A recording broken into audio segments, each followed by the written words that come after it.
What is going on, everyone? The first round is in the books, and what a first round it was, man. Thank you, everybody who tuned in for the live stream last night. It was a ton of fun. Looking to keep it going tonight. We'll see y'all there for rounds 2 and 3 of the live stream here on YouTube. I do want to remind you, please do hit that like button down below if you enjoy this video. And what we're going to be doing is re-grading, or I guess grading, the entire first round here for us. And a little bit of a courtesy here from NFL.com. They have here a nice little way for us to do this without me being up till 5 in the morning making graphics and all that. I will have a nice full draft grade video for every single team by division once the whole draft is done, but I hope you guys can understand me doing it this way here so I can get some sleep, get ready for another 5-6 hour stream tomorrow. But let's get into it. The number 1 pick was Travon Walker, and I'm giving this pick a D. Look, I can see a world where he becomes a really good player. I really can. Physically speaking, he is built like Myles Garrett. I just don't trust the Jags to be the team that gets that development out of him. To me, Travon Walker was the 3rd best edge player in this class. I think Hutchinson would have been a better pick for them. I think Kayvon Thibodeaux would have been a better pick. It's just my opinion. I understand that he has a certain upside that technically those guys theoretically don't have. I completely disagree. I think Kayvon Thibodeaux's better now and looks like a better athlete on the field. I don't care what the testing numbers say.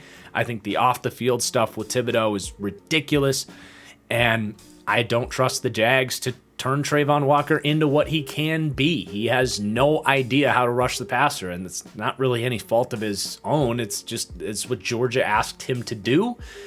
But I don't understand this process. I think this is another just kind of notch in the fire Trent Baalke clown emojis on Twitter. So I'm going to give this a D. Not an F, because I do see some upside there. It is a position of value. There's a world where this works out. You know, it's not like it's Clelin Ferrell at 4 or anything like that. And it's also cool we get to see and react to the consensus here. And most people agree that it's not the best pick. Then Aiden Hutchinson to Detroit. This one's easy. This is an A. Even if I have Thibodeaux just ever so slightly above him, hard to argue with the day 1 impact. I think you're getting the best. I'll just put it this way. I think you're getting the most impactful rookie in this draft class with Aiden Hutchinson. Even if guys like Thibodeaux, Stingley, Walker technically have a higher upside, when you factor in the value that the position has, the ability that position has to impact the game, and the fact that Aiden Hutchinson is one of the best players on day 1 in this class, outside of, like, I think Zion Johnson, I think Breece Hall, and maybe Matt Ariza. But those players don't play impactful positions like Aiden Hutchinson does with the edge group. And hell, he's a hometown kid. He gives you someone to put on the billboards, a face of that defense. This was really a slam dunk. The pick was in like immediately when they came on the clock. And yeah, people agree that's a heck of a pick for Detroit. Then the Texans took Derek Stingley at number 3. I saw him as the betting favorite this morning for this pick. And it surprised me, frankly, just because I knew there was some buzz picking back up on him after his pro day. Seeing him healthy was big for a lot of people. Now, for me, like, he was my number 1 corner. And I do think a healthy Derek Stingley is one of the 2 or 3 best players in this class. So absolutely a good pick for the Texans, in my opinion. I think it's a valuable position at corner, and I think a lot of his off-field concerns are completely blown out of proportion as well. So for me, I really like this pick. I don't know if it's quite like a full-on like A plus, like A value. If I had an A minus, I'd probably go A minus, but I'm gonna stick with an A for the Houston Texans. I just think they got a heck of a player that had a really rough couple of years at LSU that weren't really his fault. And interesting that some people don't see this as a great pick. I disagree. I think Derek Stingley is going to be a hell of a Houston Texan. Then this was like one of the more surprising picks of the draft. Not that, you know, we're going to get some ads in this video. I'm just going to kind of wait some of these out. But not that he isn't worth the 4th overall pick. I think that's totally fine. I really thought they were going to go a different direction, I guess, mostly edge. A lot of talk about Thibodeau, even a lot of talk about Jermaine Johnson here. Personally, I would have taken Kayvon Thibodeau. I tend to lean towards getting that high-end pass rush, but hey, with the way they played this out at the end of the draft, still getting Jermaine Johnson, that totally makes this look like, and then they get Garrett Wilson at 10, and they weren't getting Sauce Gardner with those other picks. They ended up getting good players at the other spots. So at the end of the day, like on draft night, I think I gave this a B, but now that we can kind of see a little bit more of it play out, I think their strategy was sound there to go Sauce early, get a receiver at 10, and then trade back up. My guess is they probably liked a few of these guys, like Jermaine Johnson and George Karlaftis, and said, let's get back up, and maybe Arnold Ebiketie. Like, I like what the Jets did a lot. So A for excellent pick, and he fits the type of corner that, you know, Robert Salah is typically wanted, going all the way back to his Seattle ties, that big, lengthy press corner. So we're giving an A there for Sauce.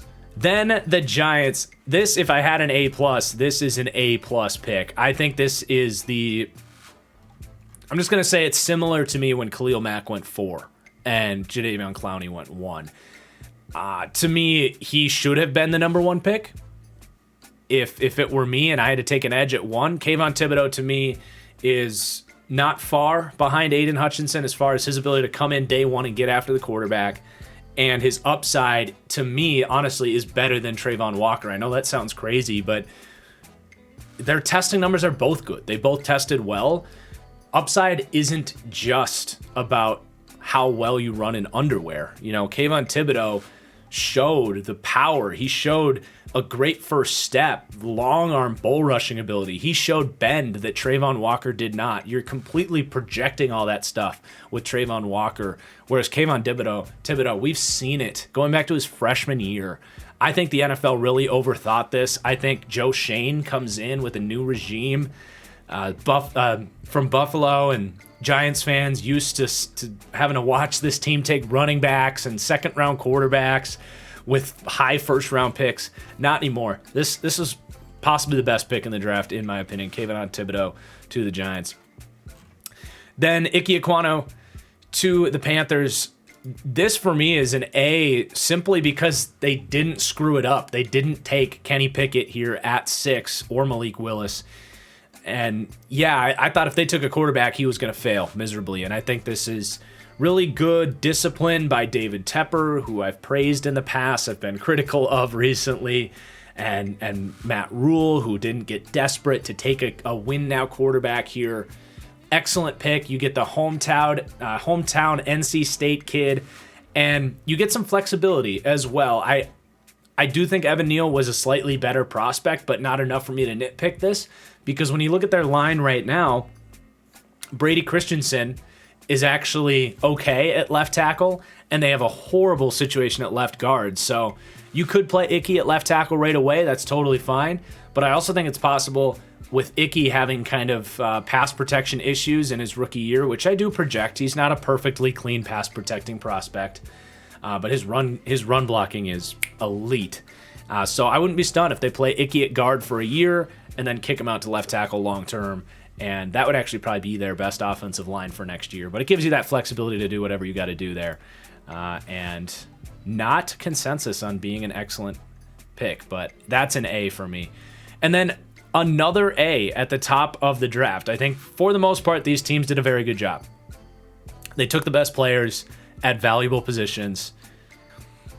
Sorry, I had to wait for that ad for that Pixar movie to wrap up. But yeah, teams took the best players at the most valuable positions. So you're going to get a lot of A's here. But for me, the New York Giants got the player that I think should have been the number 1 pick and the player that is the best player in this class, in my opinion. And you got them at 5 and 7, and they play premium positions.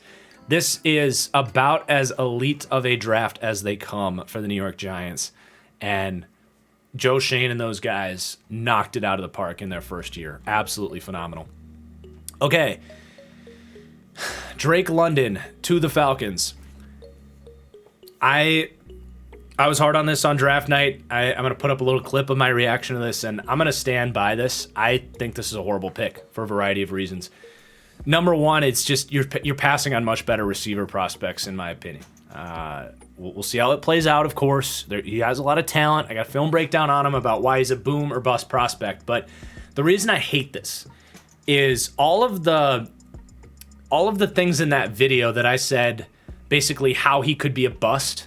Like, where could he go where they're not going to be able to use him properly and he's going to end up a bust?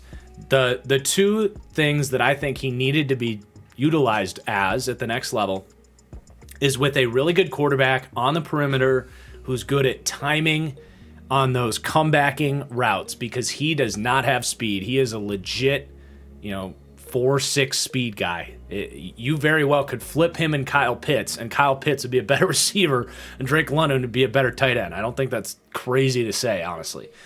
But D-backs are not going to respect him over the top. They're going to get up in his face and not be afraid over the top. So if you're going to play him on the outside, you got to have Matt Ryan would have been fine with this, but you got to have Joe Burrow, Aaron Rodgers, Tom Brady, Justin Herbert, Patrick Mahomes, like a quarterback that's really good on those high difficulty throws that you're just not going to get from Marcus Mariota. You don't know what your quarterback situation is. Like, eventually it could work, but man, to take that at 8 before the quarterback situation is figured out doesn't make sense. And then on top of that, I said, or you could use him in the slot, kind of Michael Thomas style, as that big slot. Well, for one, the Falcons live in 12 personnel. There's not a ton of slot roles out there. And they have Kyle Pitts already, which is redundant with that big slot concept. So this is my biggest fear, that he's going to be in a Shanahan offense asked to run deep posts, crossing routes, run away from defensive backs, and he's not going to separate on those concepts. This is not A.J. Brown for Arthur Smith. So I think this is a horrible landing spot. I think it's horrible value to take him over Garrett Wilson, any of these guys, Olave, even Jahan Dotson, Jamison Williams. I think they're all better players. I think they're all better scheme fits. I think this is one of the worst picks in the entire draft. And I'm just going to tell you what it is. So that's my opinion. We'll see if he proves me wrong. Then Charles Cross to the Seahawks. Finally, the Seahawks do it after trading away Russell Wilson. How is this not consensus? I mean, put it no other way other than their starting tackles right now are Stone Forsythe and Jake Kieran. Like, that's all you need to know. Charles Cross at 9 is good value, fills a need. They've just, like, head-scratchingly not addressed this position. Absolutely. And they didn't take a quarterback, which I think is smart as well. So this is an excellent pick for the Seattle Seahawks. Okay, pick number 10, the Jets get Garrett Wilson. Another A for me. I really think this was a smart selection for the Jets. I'm going to let the Doctor Strange ad run here. Excited for that movie. Don't need to see the ad, though. I had discussed the Jets potentially taking Wilson at 4. I suggested the Jags would have been better off taking Garrett Wilson at 1 than Trayvon Walker. I'll stand by both of those things. But for them to take Sauce and then still get Garrett Wilson at 10, it's a slam dunk. It's an absolute just A pick all around. I think he fits the type of receiver that they need and will plug in and can run the full route tree, great after the catch, big catch radius for Zach Wilson. He's really, in a lot of ways, the missing piece for that offense, and there's no other way to grade that than an A, in my opinion. Then the Saints. So, in a vacuum, I like them taking Chris Olave. It's a little early, but I have no problem with this pick. What I do have a problem with is how much in conglomerate they gave up to go get him. That, to me, is the issue, especially when you're taking Trevor Penning at 19. Is he that much better than a trade up into the early second for Bernard Raymond. He ain't worth giving up a first-round pick to make that move. So it's tough. I like Chris Olave on the Saints. I agree with them being aggressive to go get their guy. Cough, cough, Green Bay. Grow a pair of balls. Go get your guy. I respect all that about it. But seriously, I don't have all of the picks in front of them, but they gave up a first round next year. They gave up, I think, a third and a fourth to come up here. You're giving up, almost a whole draft. For Chris Olave, that's a lot to give up, man. It just is. Process-wise, it's tough. Really good player. I think it fills a huge need for them, gives them a real chance with Jameis, with two good receivers. At the end of the day, I'd be happy that we got the guy if I'm a Saints fan, but God, the price was steep to go get him. So I can't give it an A because of all the trade ups, but you're still happy that you have him.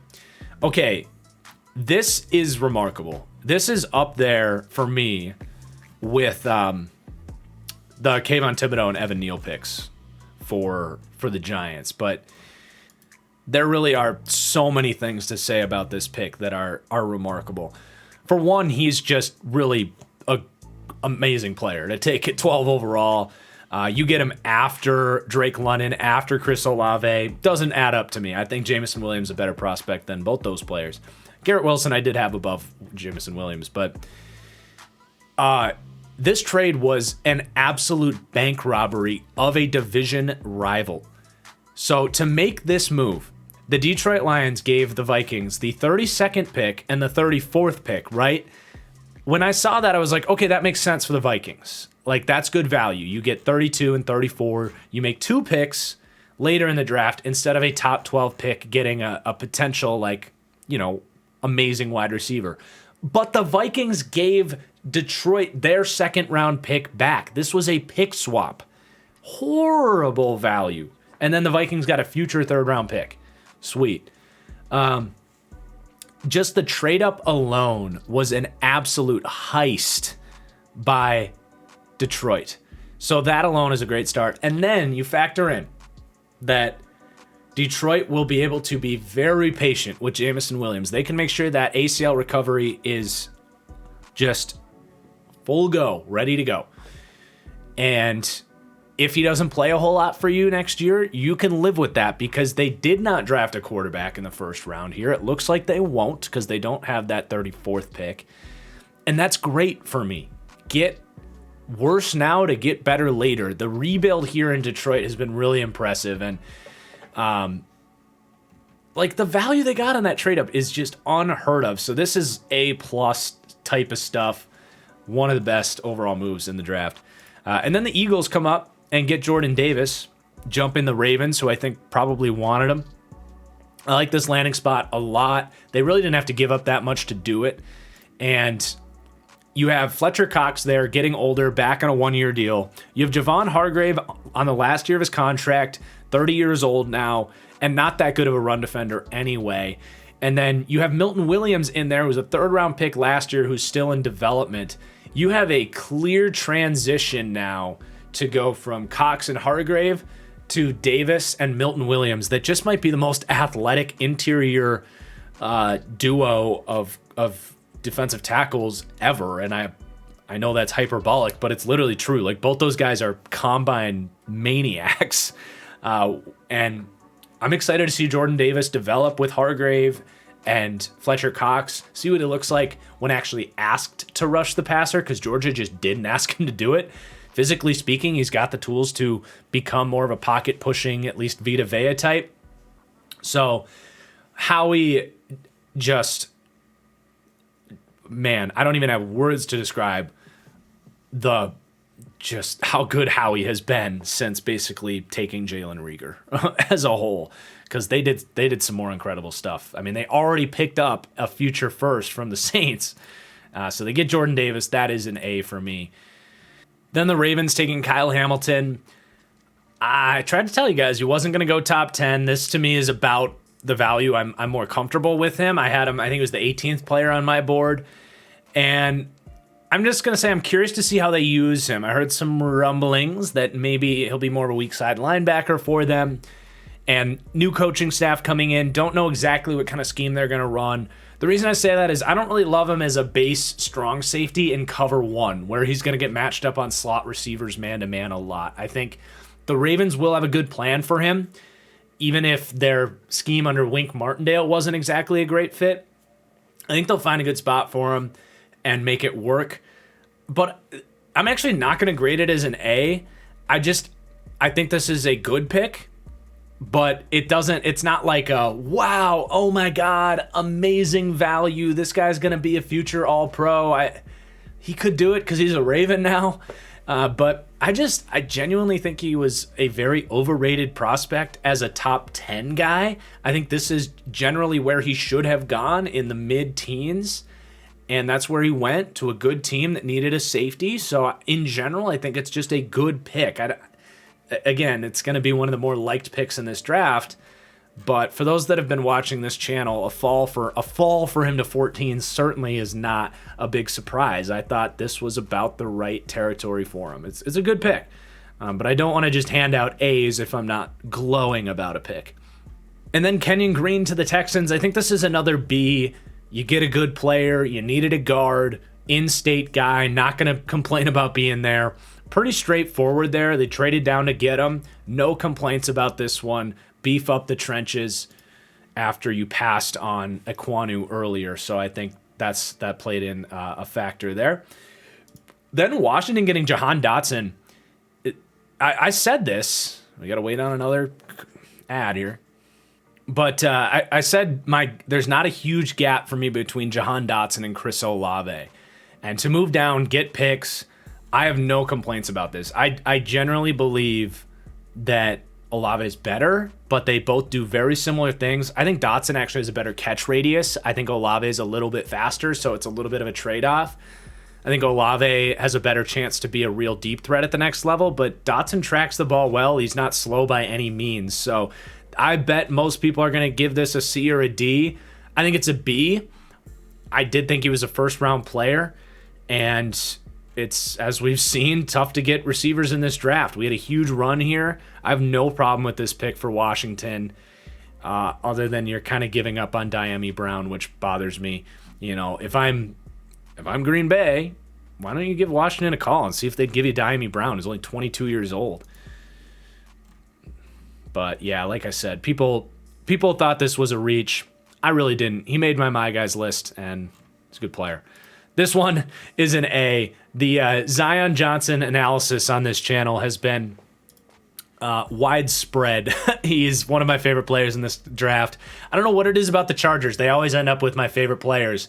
Asante Samuel last year has been a trend, other than Herbert. But yeah, man, I think he plays guard for them. You kick Filer over to right tackle, and they got one of the best players in the draft. Even though he's a guard, it's similar to when they stole Slater last year. I think he's a Pro Bowl player day one, and gotta give that pick an A. Congratulations, Chargers fans. Tom Telesco stays winning, in my opinion. And I love, by the way, that they didn't take Trevor Penning. You know, Penning's fine. We'll get to him in a second. But Zion is just so much a sure thing for me. Just take the really good football player. And he's on that offensive line, and I think they'll probably play Filer at right tackle, or they can sign someone. But I love the fact that they did this with Penning still on the board. And I know my Guilty as Charged podcast guys are going to be happy about that too. Titans swapping A.J. Brown for Treylon Burks. You know, it's like a cost exchange here. They were uncomfortable paying A.J. Brown. That's kind of a different conversation for me. I can't truly fault teams for not wanting to pay these receivers quarterback money. It's a new era, and I think they're spooked by it.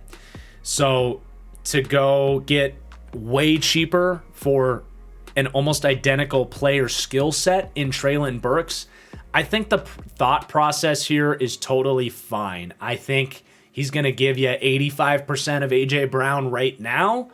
You'll take a step back, but I do think the process, I wouldn't have traded A.J. Brown. It's impossible for me to give this an A, But it is a very smooth transition for a player that's very similar to A.J. Brown. Those are high shoes to fill, but I think he can do it if he puts in the work that A.J. Brown does. Okay, the Saints took Trevor Penning. This is literally like as early as I would have thought about him. He had a first to a second grade on for me, and they need a left tackle. They're good at developing these guys. I don't think he's going to suck. I think he'll get better as time goes on. It's just their whole idea of how many draft picks they gave up. It just rubs me the wrong way. I am higher on this pick than I think some of the NFL Twitter is, because I do think he'll work out for the Saints. It just might take some time. There might be some learning curves there. And oh, wow, people actually really like this pick. Okay. Well, I'm not crazy then. I think it's a solid pick. Gets a B for me.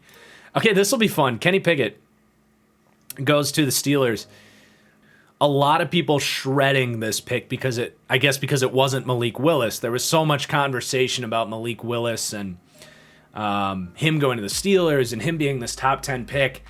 I said this, that it's weird to me that Willis is getting all this buzz when I don't think as a prospect there's a gap really at all between him, Corral, and Howell. None of them went in the first round. To me, all three of those guys are total developmental quarterbacks that are dart throws on tools. Kenny Pickett, I'm glad I kind of held my ground on still keeping him my number one quarterback just on the grade alone, because he is currently the best quarterback in this draft. Like, if they had to play football tomorrow, I don't think in 2 years, I think one of those three project quarterbacks will probably be a better quarterback than Kenny Pickett in 2 years. But if you're the Steelers, and unlike Carolina, for example, there's only a couple teams that still need a quarterback. Unlike Carolina, Baker Mayfield's not an option for you. The Browns are not trading you Baker Mayfield. So your options are Kenny Pickett on a really cheap rookie contract with the 20th pick, and Jimmy Garoppolo. I can see where you get to the point of saying, let's take the quarterback that it's comparable, I think, to the Patriots drafting Mac Jones last year, where you say, we'll give him weapons, we'll give him defense and great coaching, and we'll see what we can do.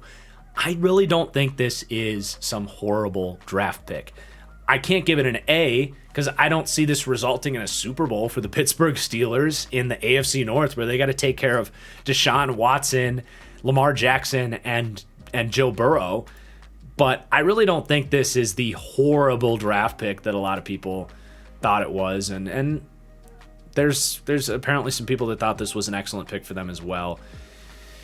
But yeah, I think he's going to be an okay rookie and an okay NFL quarterback and really nothing more. I really like this from the Chiefs. They desperately needed defense in general. Corner, edge, defensive tackle, very thin across the board. I thought the idea of them trading up and getting receivers and really targeting that was a little bit overstated. They addressed receiver and free agency quite heavily. They still have Hardman in there, and you have Kelsey. But to get Trent McDuffie, who in this situation is a fall for me, it's a home run. I mean, you get a third corner in there, and to fill out that defense, a day one starter, and I think it's a slam dunk pick, one of the better ones in the draft. Okay, Quay Walker to the Packers. I mean, I don't know what else to say at this point. It's just a joke. Like, what's the thought process here? Well, we need receiver desperately, but we're not going to just take a receiver because our fans want receiver. We're not going to just reach on a second-round receiver because our fans want someone that has receiver next to their name. Brian Gutekunst literally said that in his his press conference. So let's reach on a second-round linebacker instead and pass on a bunch of other really good linebackers. It's a freaking joke. This is, to me, by far the worst pick in the first round. They don't need a second linebacker. They barely use linebackers. They've never invested in linebackers until now, apparently. Like, 5-6 years ago, Packers fans wanted nothing other than a linebacker, and they never drafted one. Now they want a receiver, and they do this. It's just like, what are you doing? It makes absolutely no sense. I don't think the value's there on this player. I don't think the need is there. It's horrible what they did with this pick. And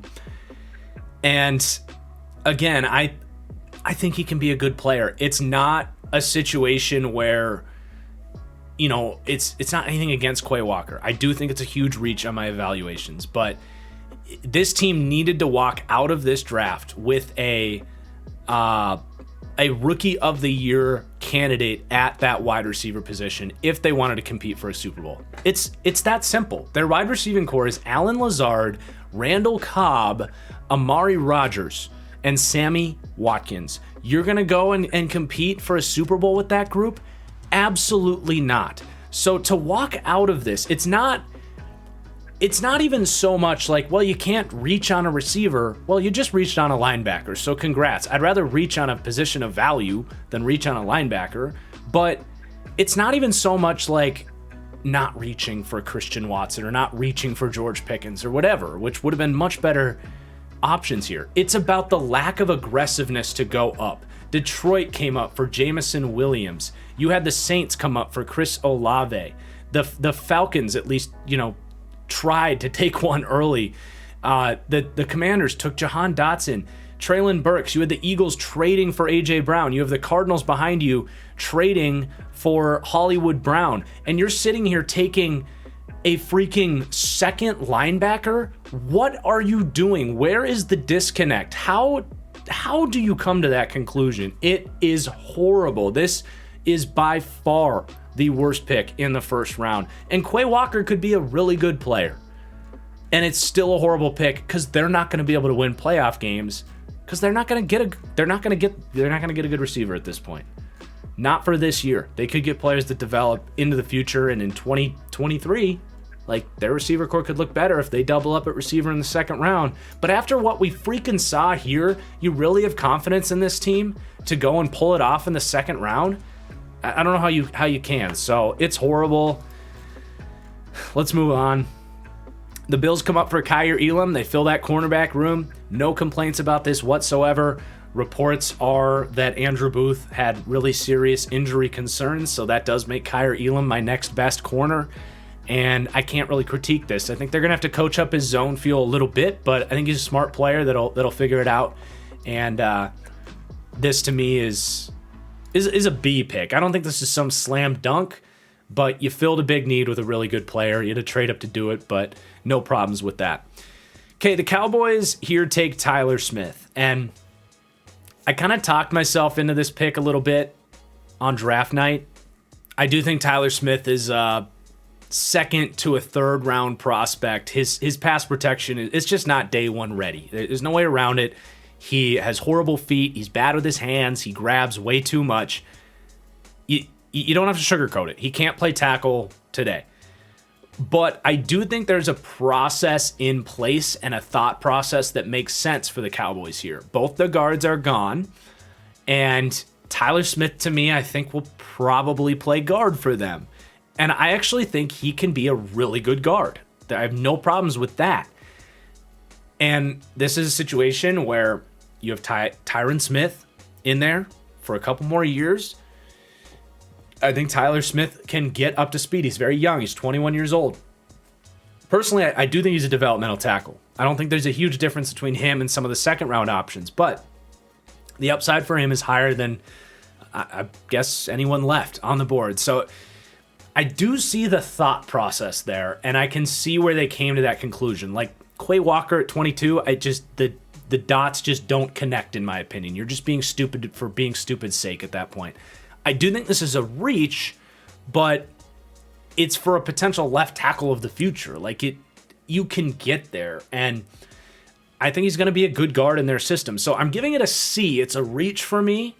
I think it's fair process, but it's also contingent on them not playing him at tackle, because if they start him at tackle week 1, I think Dak's going to be running for his life, and it's actually going to hurt your team.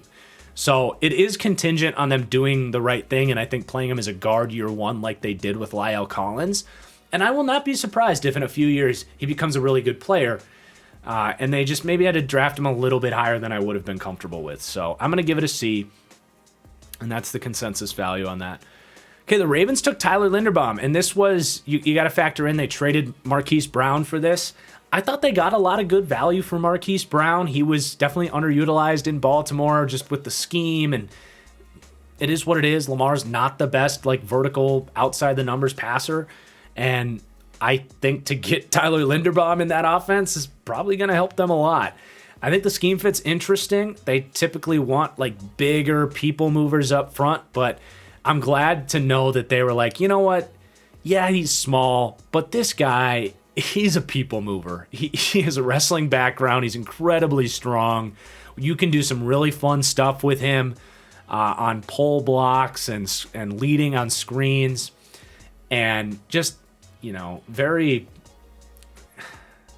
This is dangerous territory, but Marshall Yanda-esque, just with him in the Ravens jersey. I think Yanda was also an Iowa guy, so I know it hurts to give up Marquise Brown, but I do think they have the players at receiver to do well in that offense. I think you got Bateman coming back healthy next year. You have Duvernay, who I like a lot. You have Tylan Wallace, who I like a lot. I think those guys can step up. You, of course, have Mark Andrews. You have later round picks you have a bunch of third round picks to get another receiver. I think this is going to work out for the Ravens. I really do. Okay, the Jets, they come up and get Jermaine Johnson, and they were thinking about him with the 4th pick, according to reports.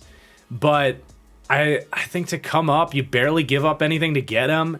This is great value. I do think that it was a little rich with him in kind of the top 10 talks. I always kind of pushed back on that. But with him coming back into the end of the second, with a team with Robert Salah, who's going to do a really good job with him as just an agent of chaos, and his energy is going to be infectious up front there, I really like them coming back up for Jermaine Johnson.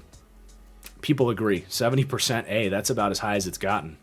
So both New York teams doing a really good job. The Jags come up for Devin Lloyd.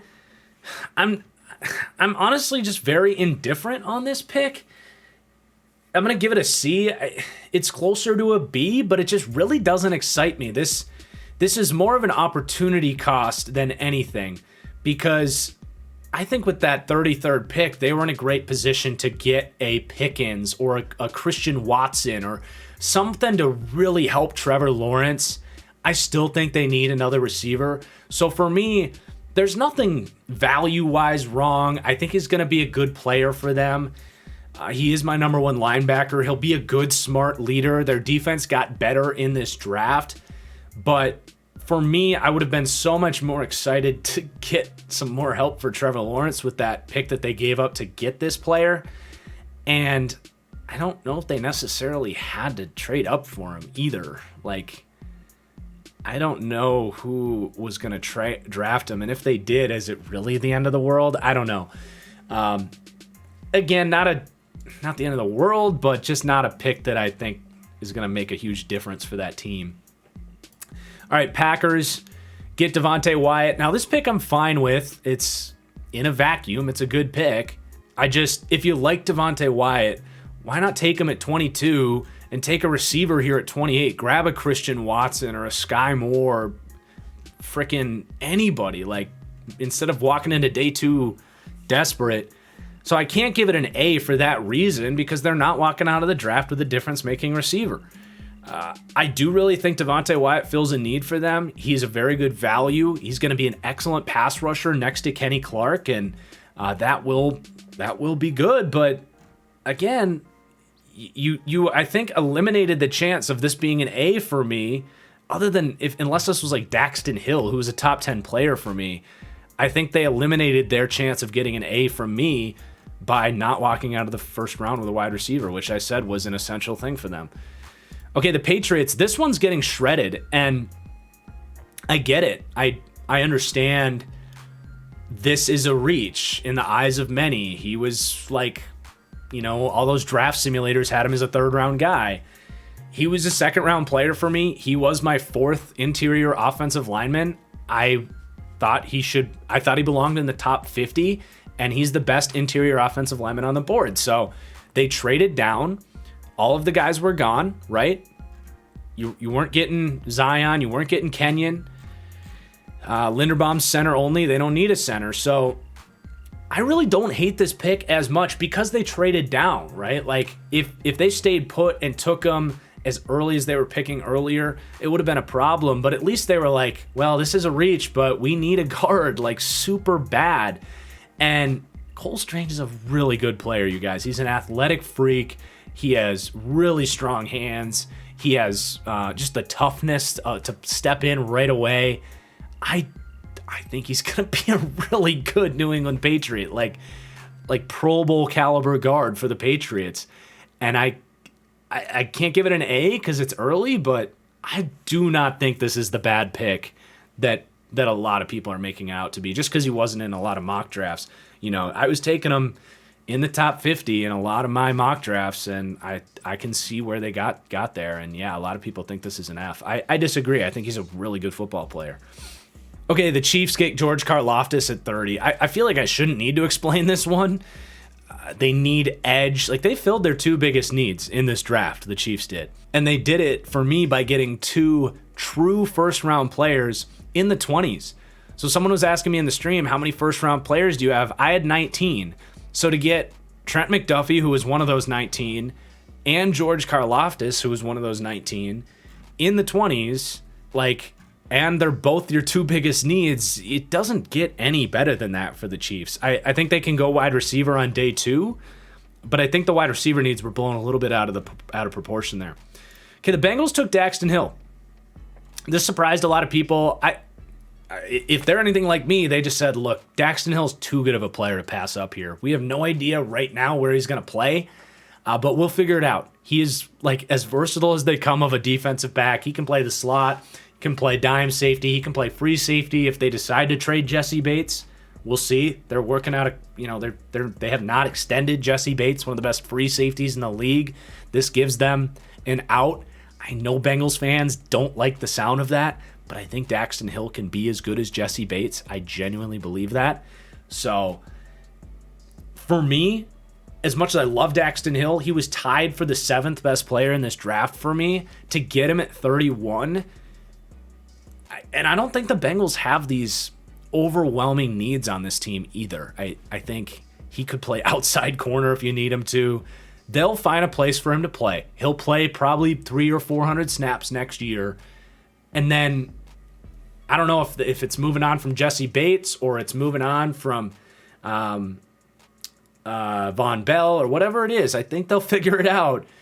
But hard to criticize getting this good of a player at 31 for me. People agree. That's cool. Okay, Lewis Cine for the Vikes. I got to shout out my best man, Matt. He came over for a couple drinks after the draft, and he comes in the door, steaming hot. He goes, I've seen enough.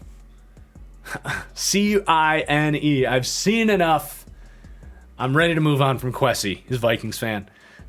Little extreme for sure, but yeah, it's pretty underwhelming for the Vikes. I know they were booing at the draft party. You moved down from 12 to 32. Barely get appropriate draft value to do so. And then you take Lewis Cine. It's a very underwhelming night for the Vikings. I don't think it's like, lighting your ship on fire or anything like that. I think Cine is a fringe first rounder. I had him as a second or third round guy. I think he's got a lot of talent, and with Harrison Smith there, he will get there. I think he's a good player, but it is a reach in my opinion, slightly. I know a lot of people thought he was going to go in the first, and it's not so much about taking Lewis Cine here. It's just the trade down is so meh for me that I have to be critical of that. Like let's just wrap this up by pulling up the trade value chart and seeing how bad the math is here. So the Vikings send 1,200 points of value and 440, so 1,640 for 590 and 560, so 1,150. And then they get a future third, which you knock this down a little bit to like 150.